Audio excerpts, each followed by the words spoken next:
see this value.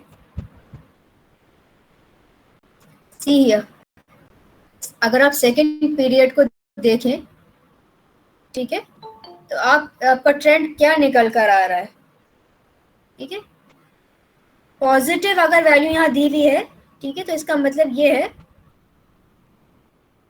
कि यहाँ पे एनर्जी जो है, where is it? See, they have given you the value of electron gain enthalpies here.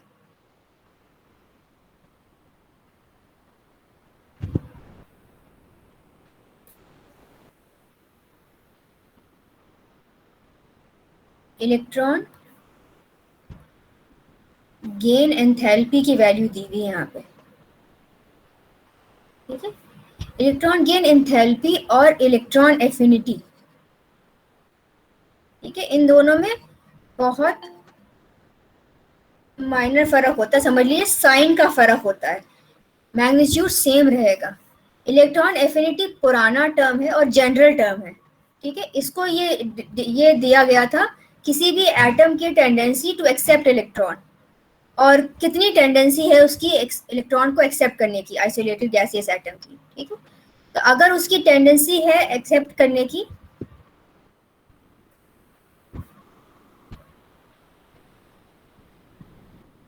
तो उसको कहा कि उसकी जो है पॉजिटिव है इलेक्ट्रॉन एफिनिटी, ठीक है, और अगर उसकी टेंडेंसी नहीं है इलेक्ट्रॉन को एक्सेप्ट करने की, तो उसको कह दिया उन्होंने कि इसकी जो इलेक्ट्रॉन एफिनिटी वो नेगेटिव है, ठीक है।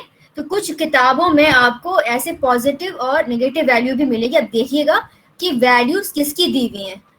अगर इलेक्ट्रॉन एफिनिटी की पॉजिटिव वैल्यू दी हुई है, ठीक है, तो यहाँ पे जो है देखिए इलेक्ट्रॉन गेन इंथैल्पी, ये एनर्जी चेंज आपको बता रहा है। जब आपने किसी भी एटम में, आइसोलेटेड गैसियस एटम में इलेक्ट्रॉन को ऐड किया, ठीक है, तो एंथैल्पी में क्या चेंज आया, एंथैल्पी मतलब डेल्टा एच, ठीक है, कि डेल्टा एच में क्या चेंज आया, ठीक है, that is given by electron gain enthalpy. जैसे नाम ही बता रहा है कि इलेक्ट्रॉन गेन एंथैल्पी, क्या एंथैल्पी चेंज हो रहा है इलेक्ट्रॉन को गेन करने पर, ठीक है। तो अगर इसकी टेंडेंसी मतलब इलेक्ट्रॉन एफिनिटी पॉजिटिव है, यानी एटम की इलेक्ट्रॉन को एक्सेप्ट करने की टेंडेंसी है, ठीक है, तो क्या होगा जब आप इलेक्ट्रॉन आइसोलेटेड एटम में डालेंगे तो आपकी एनर्जी जो है रिलीज होगी, ठीक है। जब एनर्जी रिलीज होगी इसका मतलब रिएक्शन आपका एक्सोथर्मिक है, और अगर रिएक्शन एक्सोथर्मिक है तो डेल्टा एच जो है नेगेटिव होगी, ठीक है। और अगर उसके एटम की टेंडेंसी इलेक्ट्रॉन एफिनिटी उसकी नेगेटिव है, यानी उसकी इलेक्ट्रॉन को एक्सेप्ट करने की टेंडेंसी नहीं है, ठीक है, तो यहाँ पे जब आप इलेक्ट्रॉन डालेंगे तो एनर्जी रिलीज नहीं होगी, आपको एनर्जी देनी पड़ेगी सिस्टम को, ठीक है, यानी यहाँ पे एनर्जी एब्जॉर्ब होगी, रिलीज नहीं होगी, एब्जॉर्ब होगी, यानी रिएक्शन क्या होगी, एंडोथर्मिक होगी, और एंडोथर्मिक रिएक्शन में डेल्टा एच जो है पॉजिटिव होता है, ठीक है। ये चीज समझ में आई आपको? Yes ma'am.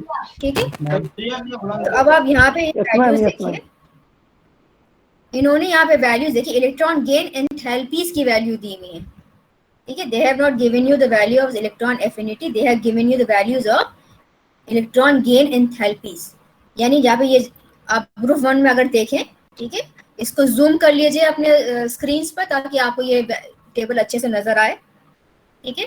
तो ग्रुप 1 में देखिए आप सिर्फ मैग्नीट्यूड देखिए, ठीक है, साइंस से ये बता रहा है कि एनर्जी इन सब में रिलीज हो रही है।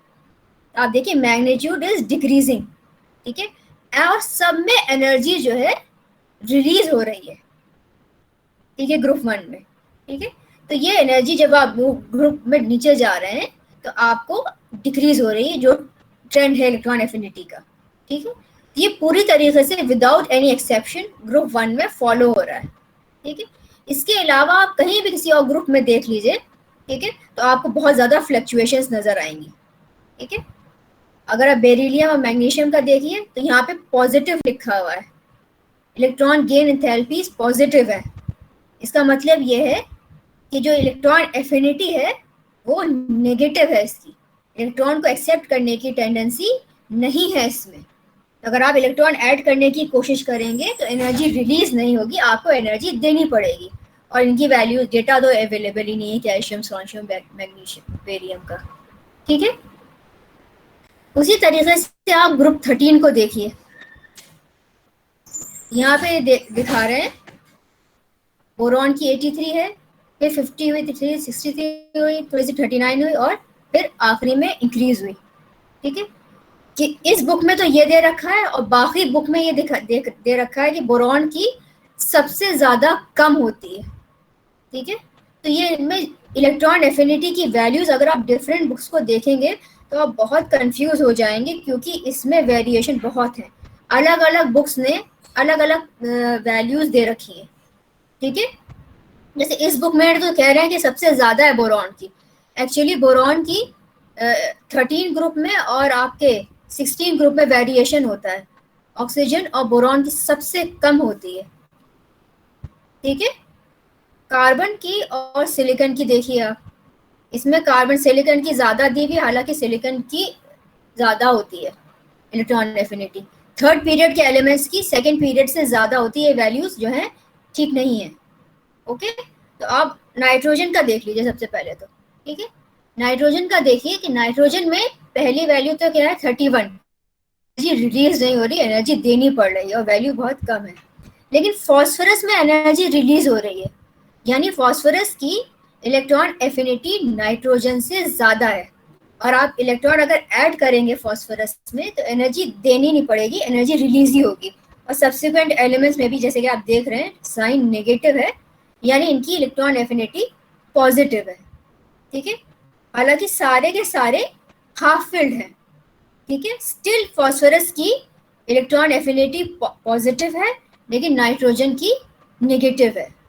ठीक है, ऐसा इसलिए होता है क्योंकि फॉस्फोरस के जो ऑर्बिटल हैं इनका साइज बड़ा है। ठीक है, साइज बड़ा होने की वजह से अगर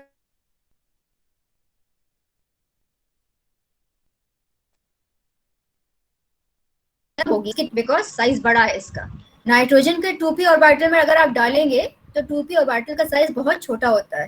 ठीक है, यहाँ पे इलेक्ट्रॉनिक रिपल्शन होगा, एक तो स्टेबल कॉन्फ़िगरेशन है, दूसरी उसके पास जगह नहीं है लेने की, इसीलिए उसकी टेंडेंसी फॉस्फोरस से कम है। ठीक है, ऑक्सीजन को अगर आप देखें, मैं ऑलरेडी एक्सप्लेन कर चुकी हूँ सल्फर की क्यों ज्यादा होती है, सेम रीजन है। सल्फर और क्लोरीन का इनका साइज बड़ा होता है। ठीक है, हालांकि इनकी टेंडेंसी ऑक्सीजन की और फ्लोरीन की ज्यादा है एक्सेप्ट करने की, लेकिन इनके पास जगह नहीं है क्योंकि ऑर्बिटल्स बहुत छोटे साइज में है, ये इलेक्ट्रॉन को अकोमोडेट नहीं कर सकते, इसीलिए इलेक्ट्रॉन एक्सेप्ट नहीं कर पाते हैं। ठीक है, और अगर ऑक्सीजन को आप देखें तो इसके पूरे ग्रुप में सबसे ज्यादा कम है यहाँ पर ऑक्सीजन की। ठीक है, सल्फर की सबसे ज्यादा, फिर सिलीनियम, फिर टेलुरियम, फिर पोलोनियम और उसके बाद आता है आपका ऑक्सीजन। ठीक है, सेम ट्रेंड आपका इस बोरॉन फैमिली में होता है जो कि इस टेबल में नहीं दिया है। बोरॉन के साथ भी यही केस है, इसकी सबसे कम होती है ग्रुप में, बाकी ग्रुप में ऐसा नहीं है। ठीक है, नोबल गैस को देखिए, इसमें सब पॉजिटिव ही है, यानी इनकी इलेक्ट्रॉन को एक्सेप्ट करने की टेंडेंसी सबसे कम है। आप एनर्जी को देना ही पड़ेगा आपको, ये एक्सेप्ट नहीं करते क्योंकि इनके पास फील्ड शेल होते हैं, इनको कोई ज़रूरत नहीं है। अगर आप इलेक्ट्रॉन ऐड करेंगे तो वो दूसरे शेल में जाएगा इलेक्ट्रॉन, और इनकी सिमेट्री जो है, जो फुलफिल होने की वजह से है, वो डिस्टर्ब हो जाएगी। ठीक, मैग्नीट्यूड वाइज देखिए अगर आप, तो आप देखेंगे 17 ग्रुप के सबसे ज़्यादा हाई वैल्यूज हैं इन देयर रेस्पेक्टिव पीरियड्स। ठीक है, क्यों? क्योंकि हेलोजन का इलेक्ट्रॉनिक कॉन्फ़िगरेशन क्या होता है, ये सिर्फ एक ही इलेक्ट्रॉन कम है नोबल गैस के इलेक्ट्रॉनिक कॉन्फ़िगरेशन को अटेन करने के लिए। ठीक है, इसलिए फॉरन इलेक्ट्रॉन एक्सेप्ट करेंगे ताकि ये स्टेबल हो सके, इनका कॉन्फ़िगरेशन नोबल गैस के कॉन्फ़िगरेशन के बराबर आ जाए। ठीक है, इसीलिए इनकी रेस्पेक्टिव पीरियड्स में इनकी टेंडेंसी सबसे ज़्यादा होती है इलेक्ट्रॉन को एक्सेप्ट करने की। ठीक, अगर सेकेंड पीरियड में आपको ये क्या दिखाएं, ट्रेंड पूछें इलेक्ट्रॉन एफिनिटी का, ठीक है, क्या इनको अरेंज करिए आप सेकेंड पीरियड के एलिमेंट्स को in the order of increasing electron affinity, तो आपका क्या ट्रेंड होगा? इन वैल्यूज को देख के आपको क्या लग रहा है?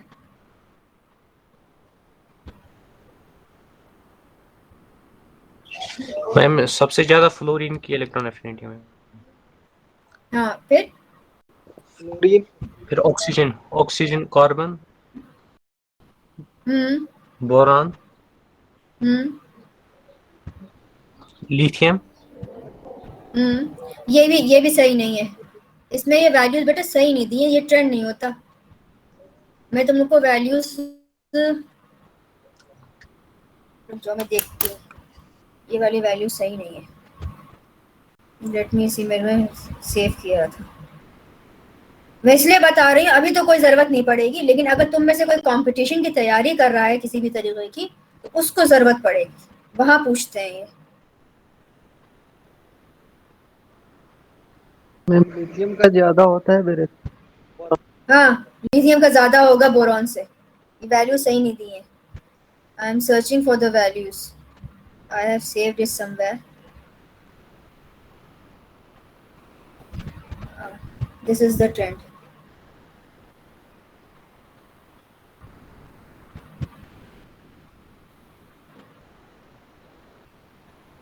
सबसे कम नियॉन एज एक्सपेक्टेड, क्योंकि वो एक्सेप्ट करने की टेंडेंसी नहीं है।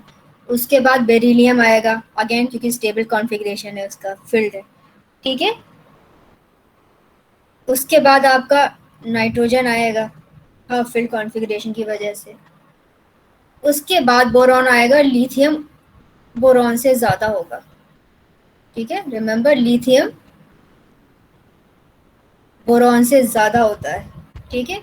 उसके बाद आपका कार्बन, फिर ऑक्सीजन और फिर fluorine. This is the correct trend for electron affinity, ठीक है, ऑफ सेकेंड पीरियड, ठीक है। Why is that? सो आपको ये तो पता है, नोबल गैस की तो सबसे कम होगी, उनके पास इलेक्ट्रॉन एक्सेप्ट करने की कोई टेंडेंसी नहीं है, ना नियॉन के पास कोई हायर ऑर्बिटल है जिसमें वो इलेक्ट्रॉन एक्सेप्ट कर सकता है, ठीक है। अगर आप इलेक्ट्रॉन हायर ऑर्बिटल में खाली डालेंगे, ठीक है, तो उसकी जो है सिमेट्री डिस्टर्ब हो जाएगी।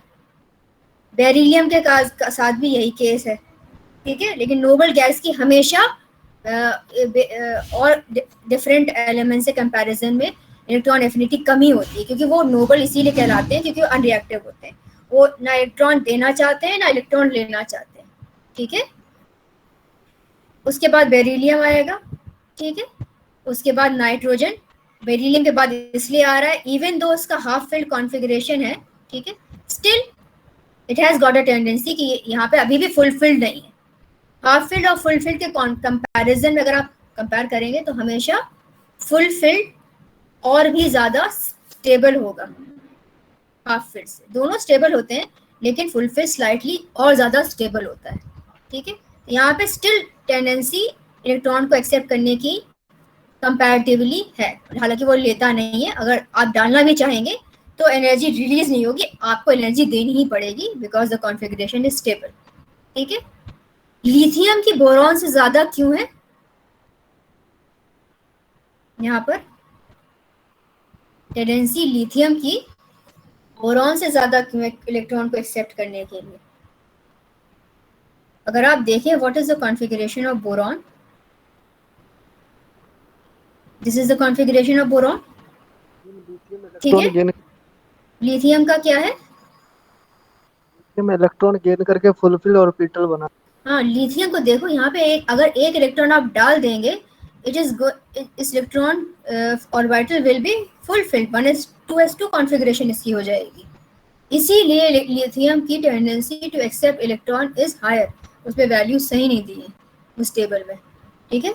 वो ट्रेंड सही नहीं है, ये ट्रेंड सही है, ठीक है। तो लिथियम की बोरॉन से ज्यादा होगी, उसके बाद carbon and oxygen and then highest is fluorine. Just remember, this is the trend for second period. Okay? आया समझ में? हेलो, यस मैम, ठीक है। और इसके अलावा इसमें यस मैम, ठीक है। ये गलती इसमें ये है जो ये टेबल दी है आपकी इस टेबल में, ठीक है। बाकी सबके साथ तो ठीक है, कोई बात नहीं फ्रैक्चुएशन, लेकिन 13 ग्रुप में और 16 ग्रुप में, ठीक है, आपका बोरॉन का सबसे कम होगा यहाँ पे आपका इलेक्ट्रॉन एफिनिटी, विच मीन्स सबसे ज्यादा एल्यूमिनियम की, फिर गैलियम की, फिर इंडियम की, फिर थैलियम की, और सबसे लास्ट आएगा बोरॉन यहाँ पर। ये एक्सेप्शन है, ठीक है।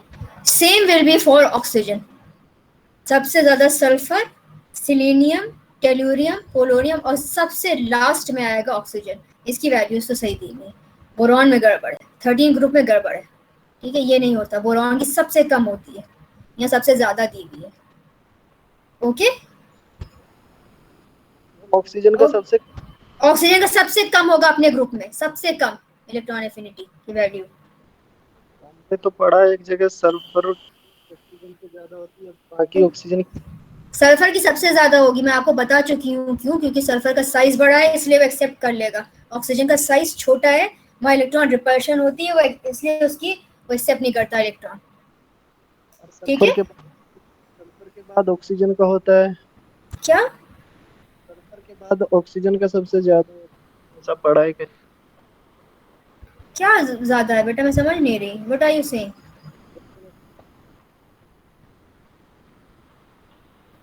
ये वैल्यूज नहीं सही है। अच्छा, आप इतना डिटेल में मत जाइए, आपको तो इतना कोई नहीं पूछेगा, सिर्फ आपको ये पता होना चाहिए कि सेकेंड पीरियड में ट्रेंड क्या है, और थर्ड पीरियड के इलेक्ट्रॉन एफिनिटी सेकेंड पीरियड से ज्यादा होती है, बस। थर्ड पीरियड के एलिमेंट्स की इलेक्ट्रॉन एफिनिटी सेकेंड पीरियड के एलिमेंट्स के इलेक्ट्रॉन एफिनिटी ज्यादा होती है, ठीक है। फर्दर सब्सिक्वेंट ग्रुप में कोई पूछता नहीं, ठीक है। 13 और 16 ग्रुप में हाँ पूछ सकते हैं, ठीक है, इसलिए वो आपको बता चुकी। Now the last property is left, that is electronegativity, ठीक है। अब आपने पहले पढ़ा इलेक्ट्रॉन एफिनिटी, और अगर इलेक्ट्रोनेगेटिविटी में आपसे डिफरेंस पूछा जाए तो आप क्या कहेंगे? इलेक्ट्रोनेगेटिविटी की डेफिनेशन कई साइंटिस्ट ने अलग अलग तरीके से दी है, ठीक है, और अपने अपने फॉर्मूलेज उन्होंने इसको निकालने के लिए दिए हैं, ठीक है। जो मोस्ट कॉमनली यूज्ड होता है, जिसकी वैल्यूज हम यूज करते हैं, वी यूज पॉलिंग स्केल, ठीक है। दोनों ही इलेक्ट्रॉन को अट्रैक्ट करने की टेंडेंसी है एटम की, ठीक है। इलेक्ट्रॉन एफिनिटी एटम की, आइसोलेटेड गैसेस एटम की, आइसोलेटेड गैसियस एटम की टेंडेंसी है इलेक्ट्रॉन को एक्सेप्ट करने की, और इलेक्ट्रॉन नेगेटिविटी है शेयर्ड पेयर ऑफ इलेक्ट्रॉन्स को एक्सेप्ट करने की इन अ कोवेलेंट मॉलिक्यूल, यानी बॉन्डेड स्टेट में इलेक्ट्रॉन को एक्सेप्ट करने की टेंडेंसी बताता है, ठीक है। ये आइसोलेटेड एटम की टेंडेंसी बता रहा है, ये बॉन्डेड स्टेट में बता रहा है, दोनों ही डिफरेंट होते हैं, ठीक है। एटम की प्रॉपर्टी, आइसोलेटेड गैसियस एटम की प्रॉपर्टी, और उसी सेम एटम की प्रॉपर्टी बॉन्डेड स्टेट में डिफरेंट होती है, ठीक है। तो ये बेसिक डिफरेंस है दोनों के बीच में। Electron affinity is the electron attracting power of an isolated gaseous atom, ठीक है, whereas electron affinity is the electron attracting power of an atom in a bonded state या कोवेलेंट मॉलिक्यूल में, ठीक है।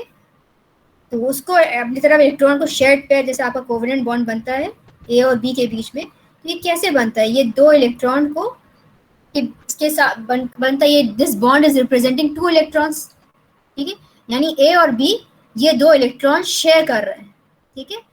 अगर ए और बी के बीच में इलेक्ट्रोनेगेटिविटी डिफरेंस ज्यादा है, यानी अगर आपका ए ज्यादा इलेक्ट्रोनेगेटिव है बी से, तो क्या करेगा? ये इलेक्ट्रॉन पेयर को अपनी तरफ अट्रैक्ट करेगा। पहले क्या स्टेट था? इक्वल शेयरिंग थी, मिडिल में था। और अगर आपका ए इलेक्ट्रोनेगेटिव ज्यादा है तो ये क्या करेगा, ये इलेक्ट्रॉन पेयर को अपनी तरफ अट्रैक्ट करेगा। यहाँ पे आपका डेल्टा नेगेटिव चार्ज डेवलप हो जाता है, यहाँ डेल्टा पॉजिटिव चार्ज डेवलप हो जाता है। ठीक है, समझ में आया? तो ये आपका क्या है, शेयर्ड पेयर को अट्रैक्ट कर रहा है अपनी तरफ। ओके, कंप्लीट ट्रांसफर नहीं हो रहा, ये अपनी तरफ थोड़ा सा शिफ्ट हो गया इसकी तरफ। जो भी इलेक्ट्रोनेगेटिव ज्यादा होगा उसकी तरफ थोड़े से इलेक्ट्रॉन पेयर जो थे वो शिफ्ट हो गए। ठीक है, इलेक्ट्रोनेगेटिविटी में। और यहाँ आप इलेक्ट्रॉन डाल के उसको नेगेटिव पूरे एनाइन ही बनाए दे रहे हैं उसको। ए से आप ए नेगेटिव बनाए दे रहे हैं इसको। यहाँ ए नेगेटिव नहीं बना, यहाँ सिर्फ पार्शियल चार्ज डेवलप हो रहा है क्योंकि पूरी तरीके से इसके ऊपर आया नहीं है, सिर्फ इसकी तरफ शिफ्ट हो गया है इलेक्ट्रॉन पेयर। ठीक है,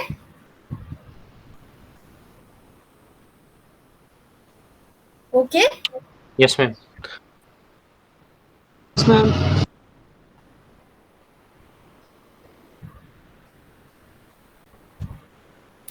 सो सबसे पहले हम पॉलिंग्स का डिस्कस कर लेते हैं। पॉलिंग्स ने आपका इलेक्ट्रोनेगेटिविटी को कैसे डिफाइन किया? उन्होंने डिफाइन किया, it is the tendency of an atom to attract the shared pair of electrons towards itself. ठीक है, he defined electronegativity in this manner. ठीक है, और इसको निकाला इन्होंने कैसे, थर्मोडायनेमिक डेटा यूज करके निकाला। उन्होंने एक रिएक्शन कंसिडर करी, जैसे कि ये रिएक्शन है AA plus BB giving you molecule A और B। ठीक है, उन्होंने कहा कि AB की बॉन्ड डिसोसिएशन एनर्जी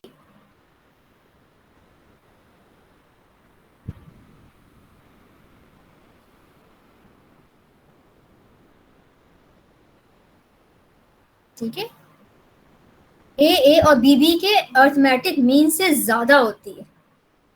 ठीक है, और इनके difference in bond dissociation energy के डिफरेंस को उन्होंने इलेक्ट्रोनेगेटिविटी के डिफरेंस से रिलेट किया।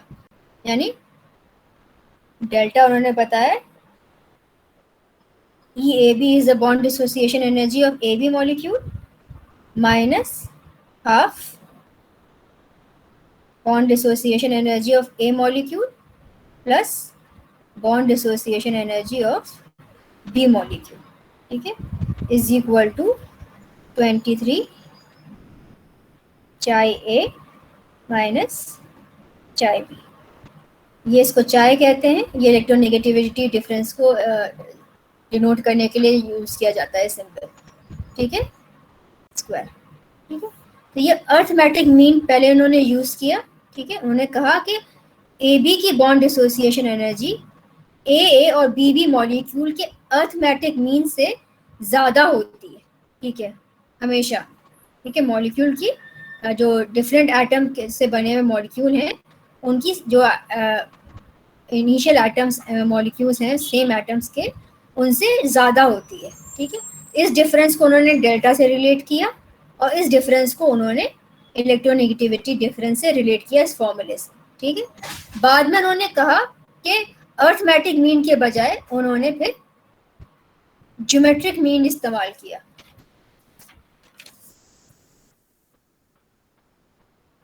आपको बस ये फॉर्मूला याद रखना होगा क्योंकि ये इस फॉर्मूले के बेसिस पे क्वेश्चंस पूछ सकते हैं।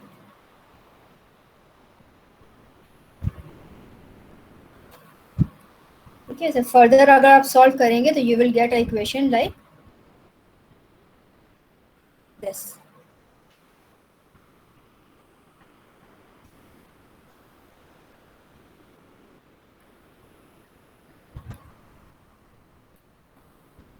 ये वाली इक्वेशन आपको याद होनी चाहिए। ठीक है, यहाँ डेल्टा डैश क्या है, ये डिफरेंस है bond dissociation energy of AB and arithmetic mean of AA and BB molecules. ठीक है, यहाँ पर एनर्जी की वैल्यूज आपको दे देंगे तो आप इससे आराम से यहाँ पे डेल्टा निकाल सकते हैं।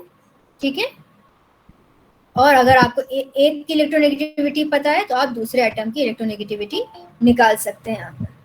मैम यहाँ पे एक्स ए और एक्स बी जो है वो इलेक्ट्रोनेगेटिविटी डिफाइन कर रहे हैं यहाँ पे। हाँ, this is a symbol of electronegativity, चाय कहलाता है। ये एक्स नहीं है, चाय है। Okay ma'am. ठीक है, ये सिंबल है, इलेक्ट्रोनेगेटिविटी के लिए यूज होता है। ठीक है, इस तरीके का बना होगा यूं करके, एक्स जैसा लगता है। ठीक है, दिस इज चाय। सो चाय कहते हैं, और ये इलेक्ट्रोनेगेटिविटी को रिप्रेजेंट करने के लिए का सिंबल है ये। ठीक है, तो वो फॉर्मूला जो आपको याद रखना है, this is the formula which you should remember, क्योंकि इसके बेसिस पे आपसे न्यूमेरिकल पूछ सकते हैं। पॉलिंग तो एक सिंपल सा इक्वेशन दिया था, क्या? जोर से बोलो बेटा, मुझे आवाज नहीं आ रही।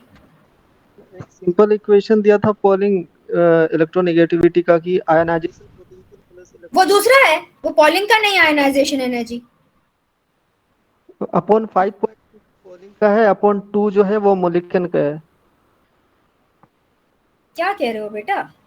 मोलिकन की बात क्यों कर रहे हो जब मैं पॉलिंग की बात कर रही हूँ अभी? पॉलिंग में भी वो इक्वेशन यूज हो जाता है। मोलिकन्स में अपॉन 2 होता है और पॉलिंग में अपॉन 5.6 होता है, उसी में कहाँ से लिया इक्वेशन तुमने? पढ़ा है मैम कहीं। बेटा फिर आप मुझे वो रेफरेंस दीजिए। ठीक है, आप वो रेफरेंस दीजिएगा मुझको, जो आप बता रहे हैं। वो आप जो बता रहे हैं वो मोलिकन का ही है, उन्होंने किलो जूस में कन्वर्ट कर दिया होगा। दो फॉर्मूले हैं उसके, किलो मैम जूस का अलग फॉर्मूला है और उसका अलग फॉर्मूला, जो आप 5। वैल्यू निकल आता है मैम। अच्छा, मैंने नहीं पढ़ा ये चीज। I have not seen this equation anywhere. You should give me the reference where you have taken this. In my books, I've never come across this relation. ठीक है, तो electronegativity according to Pauling scale hydrogen की निकल कर आती है 2.1। ये आपको पता होना चाहिए, शायद हाइड्रोजन की आपको ना दे। ठीक है, बाकी की आपको दे देंगे, लेकिन हाइड्रोजन की आपको पता होना चाहिए 2.1 होती है। इसके हेल्प से आप कैलकुलेट कर सकते हैं। ठीक है,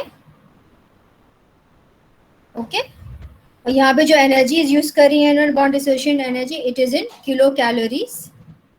ठीक है, not in kilo joules per मोल। ये एनर्जी किलो कैलोरीज में है। ठीक है, दूसरा स्केल जो था साइंटिस्ट का, वो एल्ड्रिच रॉकोस का है। ठीक है, अप्रोच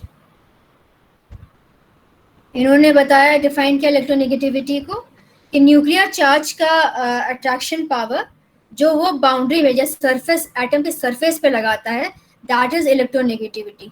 ठीक है, तो उन्होंने यहाँ पे यूज किया Z effective at the periphery of the atom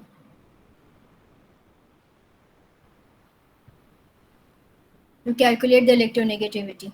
according to them formula है 0.359 into Z effective upon R square plus 0.744।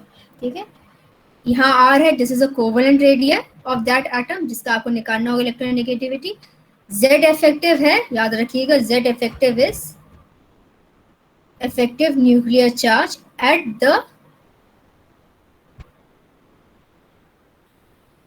Periphery of the atom. आप जैसे मैंने आपको पेरिफेरी पे निकालना सिखाया था, आप वैसे निकालेंगे जेड इफेक्टिव। ठीक है, ये आपको दिया हुआ होगा कोवेलेंट रेडियस, जेड इफेक्टिव आपको निकालना पड़ेगा उस एटम का, इस फॉर्मूले में डालेंगे, you will get the electronegativity according to Allred and Rochow approach. ठीक है, ओके।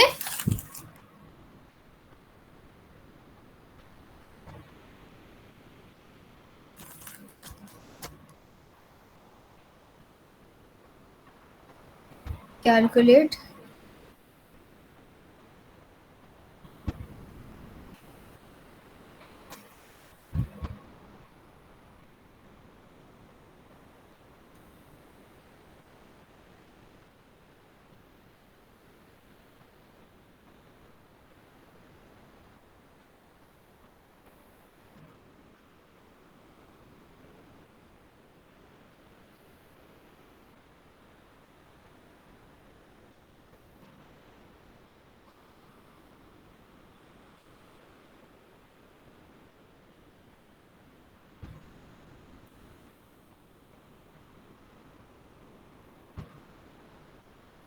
ये दिया है आपको।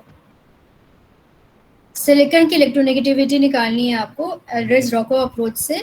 कोवेलेंट रेडियस आपको सिलिकॉन का दिया हुआ है, ठीक है। What will is the electronic configuration of silicon, ये तो आपको पता होना चाहिए पहले तो।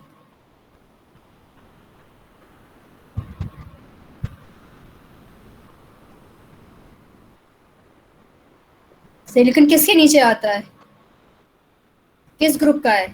14 मैम। कार्बन के नीचे आता है, यस मैम। ठीक है।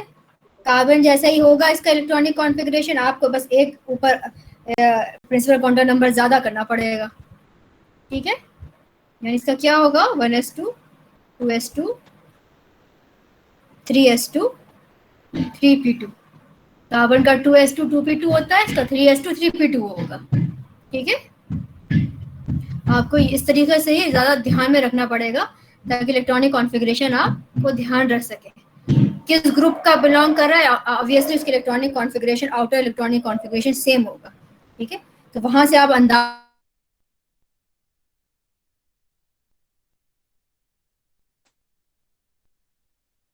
ठीक। अब आप इसका मुझे पेरिफेरी पे निकालिए, स्क्रीनिंग कांस्टेंट निकालना है आपको, तब आप जेड इफेक्टिव निकाल पाएंगे, ठीक है। What will be is the Z actual nuclear charge क्या है सिलिकॉन का?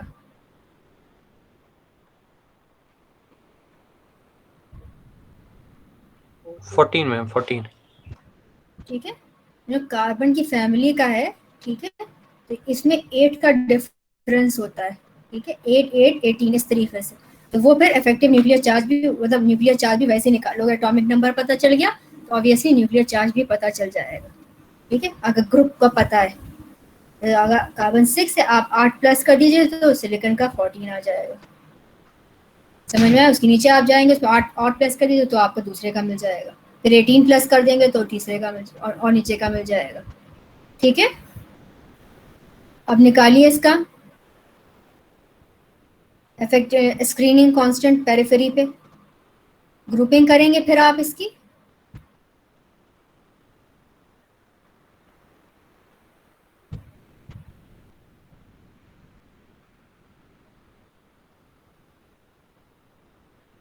ठीक है।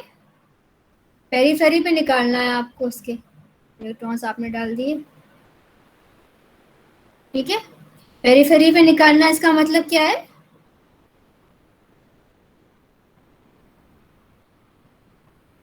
Last electron. क्या लास्ट इलेक्ट्रॉन? इस ग्रुप में कितने इलेक्ट्रॉन्स कंसिडर करोगे?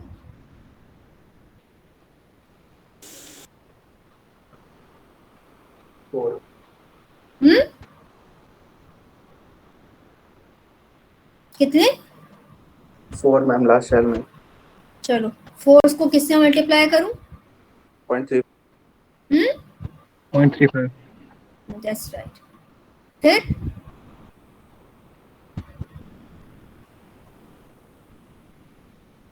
8 मल्टीप्लाई हाँ, इसको किससे मल्टीप्लाई करूं? 0.85। Very good. देन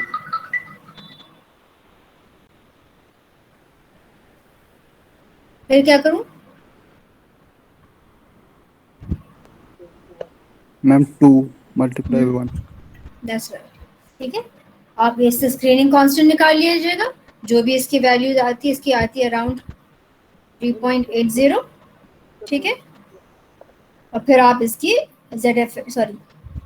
इसको माइनस करके 14 में से माइनस करके एस की वैल्यू यू विल गेट 3.80, ठीक है। और फिर इसकी वैल्यू आप इस फॉर्मूले में डालिए, आर की वैल्यू आपको ऑलरेडी गिवन है, and you will get the value of electronegativity, ठीक है। Okay yes ma'am. Okay ma'am. and your last approach is your Mulliken का। इन्होंने कहा कि इलेक्ट्रोनेगेटिविटी आपकी जो है एवरेज निकाल के डिपेंड करती है आयनाइजेशन एनर्जी और इलेक्ट्रॉन एफिनिटी पे, ठीक है। इन दोनों को ही has used as a measure of electronegativity, और उन्होंने फॉर्मूला दिया chi is equal to 0.374 ionization energy plus electron affinity divided by 2 plus 0.17। ठीक है, यहाँ पे ionization energy, electron affinity, it is in electron volt. ठीक है, लेकिन अगर आपको इन दोनों की वैल्यूज किलो जूल्स पर मोल में दी हुई है, ठीक है, तो फॉर्मूला आपका ये आएगा।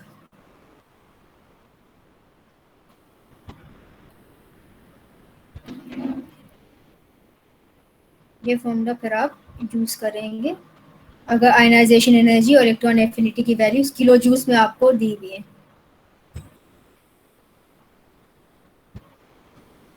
ठीक है, अगर इलेक्ट्रॉन वोल्ट में दी हुई है तो ये फॉर्मूला यूज करेंगे ऊपर वाला। ठीक है, और अगर किलो जूल्स पर मोल में दिए तो आपको ये वाला फॉर्मूला यूज करना पड़ेगा, ये नहीं यूज करना, रिजल्ट गलत आएगा। ठीक है, तो आपको देखना होगा कि आयनाइजेशन एनर्जी, इलेक्ट्रॉन एफिनिटी की यूनिट क्या है, किस वैल्यू में दिया हुआ है। अगर इलेक्ट्रॉन वोल्ट में दिया हुआ है तो ये फॉर्मूला यूज करके इलेक्ट्रोनेगेटिविटी निकालिए, और अगर किलो जूल्स पर मोल में आपको दी हुई है इन दोनों की वैल्यूज तो फिर आप ये वाला फॉर्मूला यूज करके इलेक्ट्रोनेगेटिविटी निकालेंगे। ठीक है, ओके। मैम तो अब मैं फैक्टर्स नेक्स्ट टर्न पे डिस्कस करूंगी, आपको कोई फायदा नहीं है अभी स्टार्ट करने का, ऑलमोस्ट टाइम खत्म है, दूसरी क्लास का टाइम हो रहा है। कितने बजे से होती है दूसरी क्लास? तो मैम 10:45 से सर का मैसेज आया है। अच्छा 10:45 से, चलो तो अभी 10 तो बज ही रहा है। मैं फैक्टर्स अब अगले ही टर्न पे डिस्कस करूंगी आपके थर्सडे में। ठीक है, ओके ओके मैम।